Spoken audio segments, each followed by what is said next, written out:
ఎవరేమనుకున్నా కానీ ఈరోజు మాత్రం నేను జై శ్రీరామ్తో స్టార్ట్ చేయను. ఎందుకంటే చెప్పేది బాధాకరమైన విషయం కాబట్టి. ఓకే, చంపేయండి, ఉరి తీయండి, నడి రోడ్డుపై ఎన్కౌంటర్ చేయండి.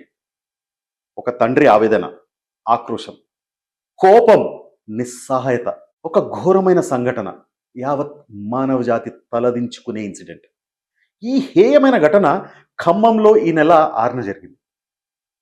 యాక్చువల్ వివరాల్లోకి వెళ్తే కనుక ఒక 12 సంవత్సరాల అభం శుభం ఎరుగని చిన్న అమ్మాయిని ఒక కామాంధుడు చేర్చిన ఘటన. ఆపై తాను చేసిన నికృష్టపు పని అందరికీ తెలిసిపోతుందని ఆ చిన్నారిని చంపాలనుకున్నాడు. బిల్డింగ్ పై నుంచి తోసేశాడు. కానీ తానొక్కటి తలిస్తే దైవం ఒకటి తలుస్తుందని వాడికి తెలియదు అనుకుంటా. తీవ్ర గాయాలతో పాప బ్రతికింది. తీవ్ర రక్తస్రావం, కాళ్ళు చేతులు విరిగిపోయాయి, వెన్నుముక్క విరిగింది. అచేతన స్థితిలో సైతం తనకు జరిగిన అన్యాయము తన మేనమామకు చెప్పింది. ఆ పాప ఏం చెప్పిందో ఒకసారి. లాక్కపోయింది కూడా ఆయన పైకి. నువ్వు అమ్మతో కింద ఫోన్ మాట్లాడుతుంటే నువ్వు పైకి రా అని చెప్పేసి లాక్కొని వెంట చేత్తో. ఆయన వల్ల నువ్వు పైనుండి భయపడి ఏడ్చుకుంటూ దూకినావు కదా తల్లి. నువ్వు ఏడ్చుకుంటే దూకినావా నిజంగా? నెట్టేసింది ఆయన ఏమన్నా, లేకపోతే నువ్వే పడిపోయినావా?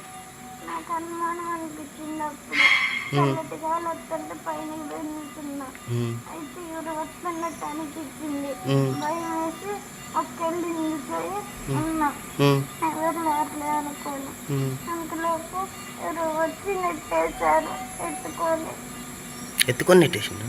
ఇంతటి హేయమైన పని పేరు గౌస్ పాషా. వాడికి 50 సంవత్సరాల పైనే ఉంటాయి. మనవరాలు వయసున్న చిన్నారిలో నీకు ఏమి కనిపించిందిరా పాస్టర్డ్? ఆ పాపని చూస్తే నీకు ఏం కామవాంఛలు పుట్టుకొచ్చాయిరా? ఆ పాపని ఎలా చర్చబుద్ధయిందిరా నీకు? పూరం బూక్సాలే, చిన్న పిల్లరది, జాలనిపించలేదా? నీ బతుకుచెడా. హాలిడేస్కి అమ్మమ్మ తాతయ్య వాళ్ళ ఇంటికి రావడమే ఆ చిన్నారి తప్ప నీలాంటి మృగాలు ముండా పక్కనే ఉంటారని తెలియదురా పాపకి. నిన్ను ఏం తిట్టాలో కూడా అర్థమైతలేదురా. తిట్లు కూడా సరిపోవురా నీకు. అందరూ ఈ గౌస్ పాషా గారిని చంపాలి, ఉరి తీయాలి, నరకాలి, ఎన్కౌంటర్ చేయాలనుకుంటున్నారు అని చెప్తున్నారు కదా, అంటున్నారు కూడా. చెప్తున్నా కదా. ఆ పాప వాళ్ళ అమ్మ అంటే ఆ పాప వాళ్ళ అమ్మమ్మ ఎంత ఏడుస్తుందో, ఆమె ఏమంటుందో చూడండి, వినండి ఒకసారి మీరు. కొద్దిగా నిన్న మొన్నటి మాట్లాడుతుంది. అమ్మమ్మ తాత, అమ్మమ్మ తాత, నాన్న, అమ్మమ్మ తాత, ఇదే అంటది సార్. అదే అంటే మా ఆయనకి బాగా ఇష్టం. ఈ పిల్ల అంటే నేను ఇంటికి కూడా. ఏమన్నారు డాక్టర్లు? అసలు ఏమన్నారమ్మా? ఏమన్నా ఆపరేషన్ చేసి సెట్ చేసి చేస్తామంటారు సార్. మీరు మాట్లాడడం జరిగిందా పాపతోటి? ఇవాళ నిన్న ఏమన్నా మాట్లాడడం జరిగిందా పాపతో? మాట్లాడుతూనే ఉన్నా సార్. మమ్మీ అట్టుంది అమ్మ అంటే అమ్మమ్మ అందుకనే ఉంది, అమ్మమ్మ ఏడు నొస్తుంది, అమ్మమ్మ అని అడుతుంది సార్. నొస్తుంది అంటున్నా. అందరు ఏమంటున్నారు? వాడిని చంపేయాలంటున్నారు, లేకపోతే వాడిని వదిలిపెట్టేసి మేమే పొడిచి చంపేస్తాం అంటున్నారు.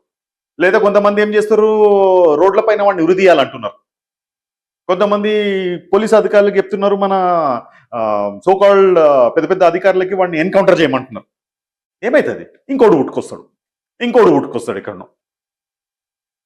నన్ను అడిగితే ఇది నా వ్యక్తిగత అభిప్రాయం. వాడిని జైల్లో పెట్టొద్దు, తిండి పెట్టి పోషించొద్దు. ఫ్రీ ఫుడ్ తిని తిని పందిలాగా పలుస్తాడు సలాడు. ఏమవుతుంది? కేసు నడుస్తుంది. కొద్ది రోజులైతే అందరు మర్చిపోతారు, ఎవరి పనుల్లో వాళ్ళు బిజీ అయిపోతారు. తర్వాత ఇంకో దగ్గర ఇంకో ఘటన, ఈ పాపకు జరిగిన అన్యాయం మర్చిపోతారు. నిజంగా చెప్పండి, మీరు నిజంగా మనసు మీద చేసుకొని చెప్పండి. ఈ పాపకు జరిగిన అన్యాయం మనము చెప్తున్నా కదా, 1, 2, 3, 4 లేదంటే 5 రోజులు, వారం రోజులు గుర్తుపెట్టుకుంటాం, దాని తర్వాత మర్చిపోతాం. ఇలా చెప్తున్నాను కదా, ఇలా వరుస సంఘటనలు జరుగుతూనే ఉంటాయి. మనం అయ్యో పాపం అని తప్పిస్తే ఇంకేం చేయలేం. నేను అంటున్నది ఏంటంటే, తర్వాత యాజ్ యూజువల్గా మనం తింటాం, పడుకుంటాం, మళ్ళీ పొద్దున లేచే వరకు రెడీగా ఇంకో దగ్గర ఇంకో ఘటన ఇట్లాంటివే జరుగుతుంటాయి. అంతే, ఇట్లాంటివే జరుగుతుంటాయి. ఏమవుతుంది? ఇంకా వాడిని తీసుకుపోయి జైలు వేస్తారు, కేసు నడుస్తుంది. నాకు మాత్రం మన న్యాయ వ్యవస్థ పైన పూర్తి నమ్మకం అబ్బా, నాకు మాత్రం గ్యారంటీ. అయితే దీంట్లో ఇంకో విషయం ఏంటంటే, వీడు బీఆర్ఎస్ పార్టీకి చెందిన లీడర్ అంటున్నారు. మరి బీఆర్ఎస్ బాస్ దీనికి ఏం సమాధానం చెప్తారో చూడాలి. అక్కడ పోలీస్ అధికారులు, అంటే ఖమ్మంలో పోలీస్ అధికారులు కూడా బాధిత కుటుంబానికి సానుకూలంగా స్పందించడం లేదని ఒక వార్త మాత్రం తెలుస్తుంది.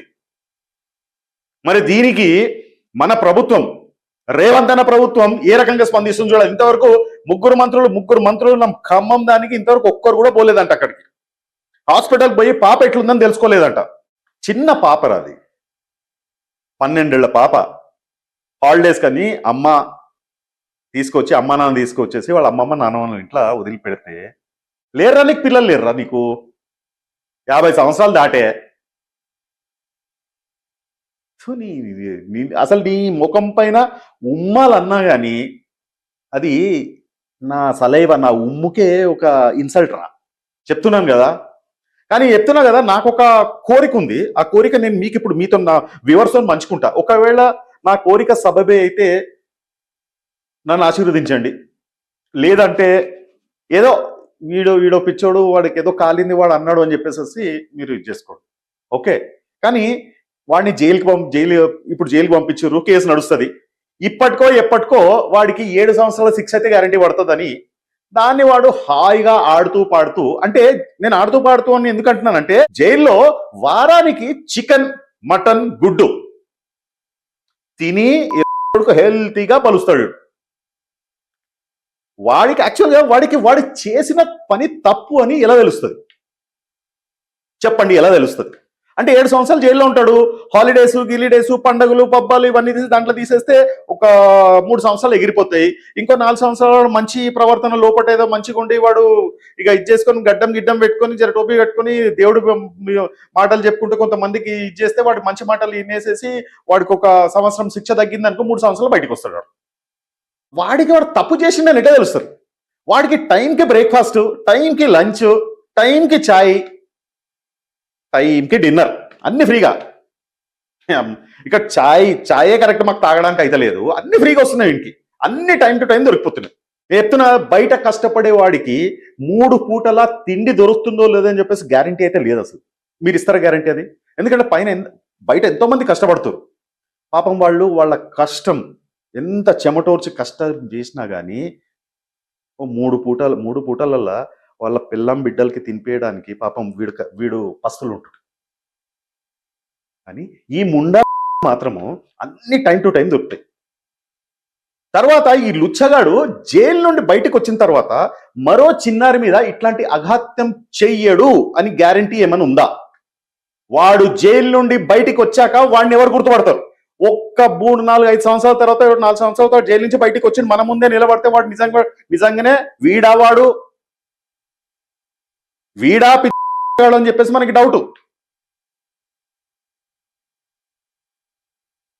ఎవరు గుర్తుపట్టారు? చెప్తున్నా కదా, ఇది గ్యారంటీ. ఎవ్వరు కూడా గుర్తుపట్టారు వాడిని. నేను ఒక మాట చెప్తున్నా, కానీ నన్ను అడిగితే మాత్రం వాడి 2 కాళ్ళు చేతులు నరికి, నాలిక కోసి, 2 కళ్ళు తీసేసి, నుదిటి మీద నేను రేపిస్ని అని పచ్చబొట్టు వేసి ఖమ్మం జిల్లా నడిబొడ్డున పడేయాలండి. వాడిని చంపొద్దు, చంపితే హాయిగా చేస్తాడు. ముండా కదా, హాయిగా చేస్తాడు. సారీ, ఏమనుకోకండి, నాకు ఈ మాటలు లోపల నుంచి నాకు బాధ కలిగిస్తున్నాయి కాబట్టి నాకు ఇట్లా వస్తుంది. వాడిని నేను తిట్టకుండా ఉండలేను. మా వాళ్ళు, మా ఎడిటర్ దీన్ని అయితే బీప్ వేస్తారనుకోండి, ఓకే. సో వాడిని చంపొద్దు. మనము చంపితే హాయిగా చస్తాడు వాడు. వాడికి చావు మాత్రం అంత ఈజీగా మాత్రం రావద్దు, ఇవ్వద్దు. చావు ఈజీగానే ఇవ్వద్దు వాడికి.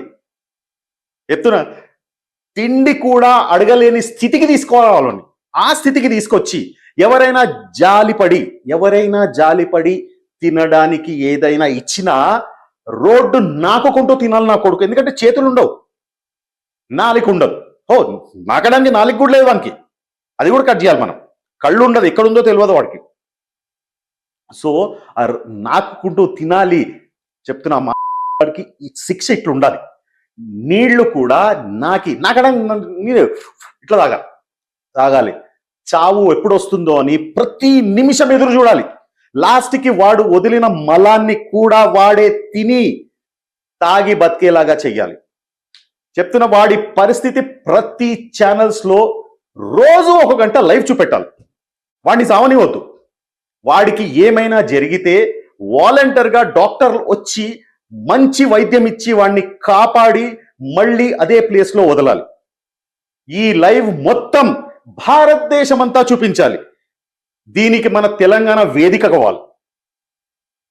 మరోసారి ఇంకెవ్వరు ఇలాంటి దుశ్చర్యకు పాలు పడినా వాడి గతి ఇదేనని తెలుసుకోవాలి. అప్పుడైనా ఈ బలిసి కొట్టుకుంటున్న కామాంధులకు కొంచెమైనా భయం వస్తుందేమో చూడాలి మనం. వాడు బ్రతికుండే వరకు ఈ లైవ్ని చూపిస్తూనే ఉండాలి. వాడిని చంపొద్దు, చావనివద్దు, జీవక్షమంలా వదలాలి.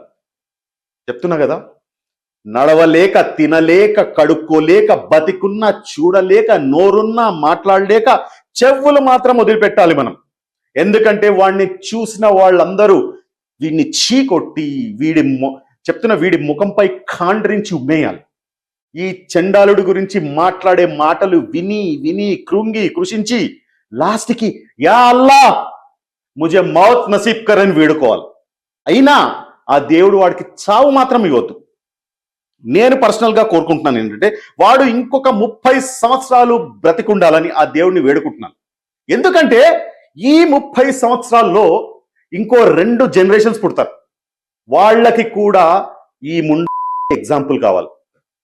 దేవుడికి మాత్రం చెప్తున్న నా ప్రార్థన, నా ఆయుష్ కూడా వాడికి ఇవ్వమని ప్రార్థిస్తాను. చెప్తున్నాను కదా, యా అల్లా. నేను చెప్పొచ్చేది ఏంటంటే ప్రతి తల్లి తండ్రి వాళ్ళ పిల్లలకి దీన్ని లైవ్ ఎగ్జాంపుల్గా వాళ్ళ పిల్లలకి చూపించాలి. ఇది పిల్లలకే కాదు, ప్రతి మనిషికి కనువిప్పు కావాలి. ఇలాంటి చండాలపు పనులు చేస్తే చావు కూడా అంత ఈజీగా రాదని వాళ్లకు తెలియాలి. నేను దేవుణ్ణి మనస్ఫూర్తిగా వేడుకుంటున్నాను. ఆ పాప క్షేమంగా ఆయురారోగ్యాలతో హాస్పిటల్ నుంచి బయటికి వచ్చి ఆడుతూ పాడుతూ స్కూల్కి వెళ్ళాలని, ఉన్నత శిఖరాలను అందుకోవాలని ప్రార్థిస్తున్నాను. మీరు ప్రార్థించండి.